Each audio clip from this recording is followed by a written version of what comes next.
कराची समेत मुल्क भर के लिए माहाना एडजस्टमेंट कीमत में एक बार फिर बिजली सस्ती होने का इम्कान है। माहाना एडजस्टमेंट में बिजली 65 पैसे फ़ी यूनिट सस्ती करने की दरख्वास्त नेपरा में जमा करवाई गई है।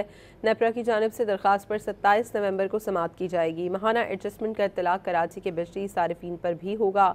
इस वक्त कराची समेत मुल्क भर के लिए सितंबर की माहाना एडजस्टमेंट लागू है। सितंबर की माहाना एडजस्टमेंट में बिजली 48 पैसे फ़ी यूनिट सस्ती की गई थी।